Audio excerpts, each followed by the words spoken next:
Et selon une enquête de journal Le Soir, une proportion importante des livreurs de repas à Bruxelles sont aujourd'hui des sans-papiers travaillant dans des conditions déplorables, rapporte Le Soir lundi à l'issue d'une enquête.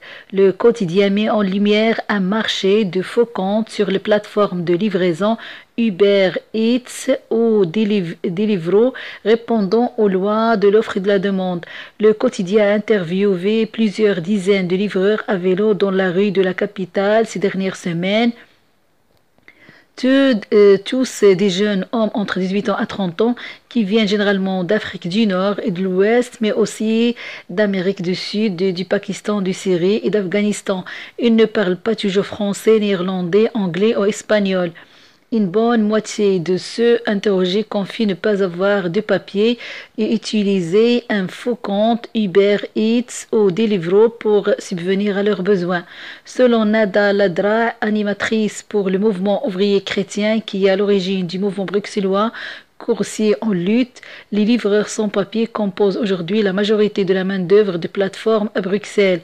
Pour la chercheuse, l'aggravation des conditions de travail et tarifaires est à l'origine du basculement opéré il y a environ 2 ans, renforcé par l'épidémie de Covid. Plus grand monde ne veut faire ce job, restent ceux qui n'ont pas d'autre option. Le ministre Pierre Evderman prévoit une révision de la loi. Le statut particulier tout particulier ou celui de l'économie collaborative entré en vigueur en 2018 a facilité le développement du travail illégal sur les plateformes, reconnaît le cabinet du ministre de l'économie Pierre Evderman. Le ministre prévoit une révision de cette loi d'ici à la fin de l'année et a organisé à cet effet une consultation populaire en ligne. Dans une réaction, Deliveroo fait savoir que le postulat selon lequel la majorité des coursiers seraient des sans-papiers est issu d'une citation d'une des personnes dans l'article du soir, n'est nullement prouvé et ne correspond en tout cas pas du tout à la réalité du terrain observé.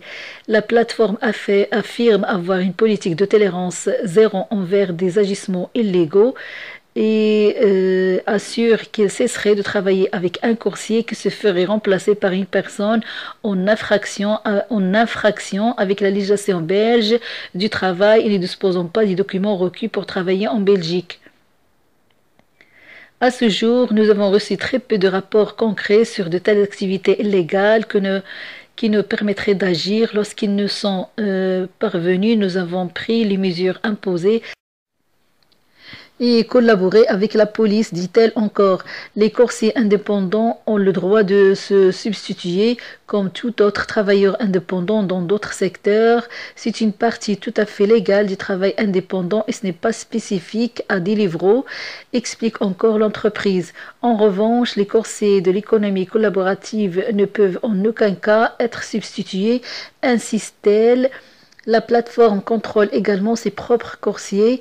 Elle indique également qu'elle travaille sur une technologie de reconnaissance faciale pour prévenir des fraudes similaires. Et voici ce qui va changer quand le chômage temporaire s'arrêtera le 1er janvier. Depuis le début de la crise sanitaire, le chômage temporaire n'a jamais été aussi bas. Moins d'un jour sur 100, 0,87%, avait été perdu en chômage temporaire à cause de la pandémie. Néanmoins, à la fin du mois de septembre, près de 100 000 employés du secteur privé étaient encore concernés, selon une estimation de spécialistes des ressources humaines, SD Works. À titre de comparaison, un salarié sur 10 était encore concerné en janvier 2021. Heureusement, les chiffres évoluent positivement. Nous sommes sous la barre des 100 000 travailleurs qui doivent recourir à cette mesure de soutien, mais il persiste encore des différences régionales et sectorielles, déclare Wassilios Skarlidis du Centre de connaissances SD-Works. Le taux de chômage temporaire le plus haut relevé se trouve en Brabant wallon, 1,87%, suivi par le Hainaut, 1,64%, et Liège, 1,47%. Le Limbourg, 1,27%, est quatrième devant Namur 1,04% et Bruxelles-Capitale 1,01%. La Flandre orientale est la province la moins touchée 0,55%. Ce sont surtout les petites et moyennes entreprises, moins de 20 travailleurs, qui utilisent encore aujourd'hui la mesure de soutien avec 2,16%. C'est presque le double pour les sociétés de plus de 20 travailleurs, 1,19% et moins pour les organisations plus grandes. En ce qui concerne le statut, SD Works constate que le chômage temporaire continue de diminuer tant pour les ouvriers que pour les employés, mais que la différence entre les deux statuts reste considérable. En septembre, un demi-jour sur 100 jours de travail était enregistré comme chômage temporaire, c'est-à-dire 0,48% pour les employés. Pour les ouvriers, c'était un peu moins de 2 jours sur 100, ça représente 1,83%. Soit presque 4 fois plus. Le secteur de l'industrie hôtelière continue à susciter le plus de soutien, 8,51% de jours de chômage temporaire Corona. L'aviation, 6,84% est aussi à la peine, comme le divertissement, 4,91%, la coiffure et soins de beauté, 3,69%, la construction arrive derrière de ce top 5. C'est frappant car le secteur de l'Horeca était encore confronté à un problème de pénurie de personnes l'été dernier. Le Horeca de Namur et du Brabant wallon a connu la reprise la plus rapide en Wallonie avec respectivement 0,47% et 5,62% de jours de chômage temporaire en septembre. La reprise de ces provinces avait déjà commencé en juillet également dans les hôtels avec une réduction de moitié de recours à la mesure de soutien. Ce qui va changer, Wassilos Skalidis de SD Works explique la forme simplifiée du chômage temporaire en tant que mesure de soutien pendant la pandémie du coronavirus a récemment été prolongée jusqu'au 31 décembre 2021. À partir du 1er janvier 2022, les entreprises devront en principe se replier sur les règles traditionnelles. En tant qu'employeur, vous devrez alors faire un nouveau appel au chômage économique pour les ouvriers et les employés avec toutes les formalités et règles classiques. Pour le salarié, cela signifie principalement que la prestation sera limitée à 65% du salaire et non 70%. Il existe également un délai de carence. Le travailleur doit pouvoir justifier d'un certain nombre de jours de travail ou équivalent en fonction de son âge. Voici les conditions du chômage économique classique. Le montant de la prestation revient à 65% du salaire limité au lieu de 70%. L'indemnité complémentaire de 5,74 € par jour versée par l'ONEM est supprimée. L'employeur est tenu de fournir un supplément qui diffère d'un secteur à l'autre. Les travailleurs doivent remplir les conditions d'éligibilité, remplir la période d'attente pour avoir droit aux allocations de chômage. Le prélèvement à la source sur les allocations de chômage revient à 26,75% au lieu de 15%. Les employés doivent à nouveau être munis d'une carte de contrôle C32AS et la remettre à l'institution de paiement après le mois en question. L'employeur envoie une notification préalable à l'ONEM 7 jours à l'avance pour les cols blancs. L'employeur doit même démontrer à l'avance qu'il est une entreprise en difficulté au moyen du document C106A. Et concernant les personnes contractant le coronavirus et la grippe en même temps, ont 2 fois plus de risques de mourir selon l'agence sanitaire britannique. Dans de nombreux pays, on craint l'arrivée de la grippe saisonnière. Au Royaume-Uni, le National Health Service, le système de santé publique britannique, a lancé une campagne pour appeler les citoyens à se faire vacciner contre la grippe. En effet, la circulation du virus de la grippe et du corona inquiète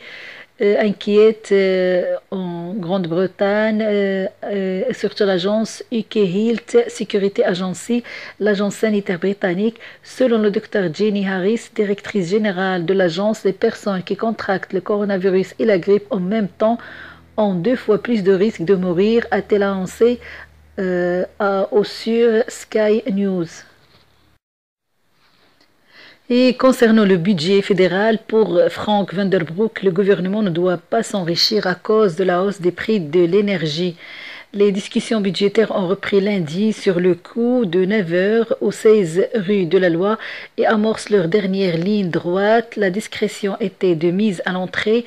Seul le vice-premier ministre Voorhout, Frank Vandenbroek, s'est exprimé, a commenté l'un ou l'autre des points en discussion en vue d'augmenter le taux d'emploi. La question des malades de longue durée et de leur nombre croissant se pose avec insistance depuis plusieurs années. Je veux une approche forte grâce à laquelle les gens reçoivent une chance et chacun prend ses responsabilités, a-t-il expliqué.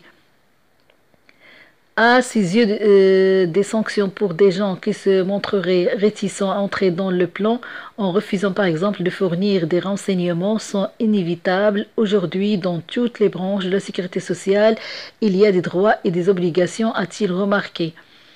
Au point sensible qui reste à trancher, le prix de l'énergie, diverses options sont sur la table, dont l'extension du tarif social élargi, un système de cliquet inversé qui ferait baisser les assises et un chèque énergie.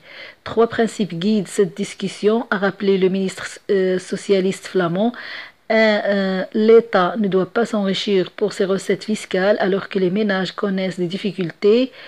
2, il faut agir de manière ciblée vis-à-vis des gens qui sont dans les difficultés. Et 3, il faut réformer en profondeur le système de manière à éviter le genre de hausse de prix que l'on connaît actuellement. Et la transparence doit régner dans la facture d'énergie de manière à ce que chacun des consommateurs comprenne ce qu'il paie et ne soit pas victime de pratiques malhonnêtes. À l'issue de cette journée ou durant la nuit, les principaux ministres du gouvernement de Croo doivent trouver un accord sur le budget 2022. Mardi, le Premier ministre est attendu à la Chambre à 14h30 pour la traditionnelle déclaration de politique générale. Et concernant les emplois, ici en Belgique, il y a 3000 offres d'emploi vacantes en périphérie de la capitale. Des formations ont été délivrées pour inciter les Bruxellois à postuler. Il y a 3000 jobs à pouvoir dans la périphérie de la capitale et 66 000 si on prend la totalité de la Flandre. Les organismes de l'emploi Acteris et VDAB veulent inciter les Bruxellois à chercher un emploi au nord du pays. Ils ont donc animé une action plutôt originale ce dimanche matin en délivrant notamment de premières formations. La Commission des affaires économiques du Parlement bruxellois avait donné son feu vert le 29 septembre dernier à un job d'ordonnance destiné à offrir plus d'opportunités aux Bruxellois de trouver du travail en Flandre. En 2019, 57 000 Bruxellois traversaient chaque matin les frontières régionales pour travailler en Flandre. Selon le ministre de l'Emploi, ce chiffre n'a jamais été aussi élevé, puisqu'en 2010, ils étaient 43 000, soit 30% de plus en 10 ans. Néanmoins, ce nombre peut encore augmenter. Les marchés de l'emploi bruxellois et flamands sont confrontés à des besoins complémentaires. La Flandre fait face à un important besoin de main-d'œuvre. 66% des postes vacants se situent en Flandre et Bruxelles dispose d'un vivier important de travailleurs. En comptant région bruxelloise près de 90 000 chercheurs d'emploi, en adoptant un nouvel accord de coopération entre la Flandre et Bruxelles, repris dans la future ordonnance, davantage de Bruxellois auront accès au marché de l'emploi flamand, qui offre de nombreuses opportunités, notamment dans la périphérie bruxelloise. Un parcours de formation sur mesure pour les chercheurs d'emploi bruxellois sera mis en place par la VDAB afin de répondre aux besoins du marché de l'emploi flamand. Et pour cerner au mieux ces attentes et garantir les formations adéquates, une analyse conjointe du marché de l'emploi sera réalisée. Enfin, pour répondre aux besoins des employeurs, un service de recrutement conjoint Acteris-VDAB sera instauré afin de lutter contre les pénuries de main-d'œuvre en Flandre et d'offrir plus d'opportunités aux chercheurs d'emploi bruxellois. Et pour le Covid Safe Ticket rentre en vigueur ce vendredi à Bruxelles. Que reste-t-on si l'on se fait contrôler sans ce Covid Safety Kit. Plus que 4 jours avant l'entrée en vigueur du Covid Safety Kit à Bruxelles, en effet, dès vendredi, le Covid Safety Kit sera requis dans les événements de masse, 50 personnes en intérieur, 200 en extérieur, comme c'est déjà le cas aujourd'hui, ou encore dans les hôpitaux et maisons de repos pour les visites, mais aussi et surtout dans les cafés et restaurants, sauf en terrasse, ainsi que dans le dancing. Peu importe la jauge, dans les clubs du sport et du fitness en intérieur et en extérieur à partir de 200 personnes. Par contre, la jauge intervient pour les établissements relevant des secteurs culturels, festifs et récréatifs, soit très concrètement les cinémas, les salles de théâtre et de concert, les music halls, les cabarets, les centres culturels, les cirques indoor, les musées, les parcs d'attractions. Pour les parties indoor uniquement, Mini Europe n'est donc pas concernée. Les parcs à thème au-delà de 50 personnes, le Covid Safety Kit y est obligatoire en dessous. Le Covid Safety Kit y est obligatoire. En dessous, l'exploitant a le choix de l'imposer ou pas. Ce sont les policiers qui contrôlent le respect de l'obligation de Covid Safety Kit avec amende pénale via le parquet à la clé de 50 à 500 euros pour les clients et visiteurs qui ne sont pas en règle et de 50 à 2500 euros pour les exploitants organisateurs. Ces derniers s'exposent par ailleurs, par exemple, en cas de refus avéré de contrôler le Covid Safety Kit à des sanctions administratives imposées par le bourgmestre qui peut ordonner la fermeture d'un lieu rétractaire. À noter que le gouvernement bruxellois proposera ce mercredi au bourgmestre et aux chefs de corps une phase de transition, 1 à 2 semaines, durant laquelle on distribuerait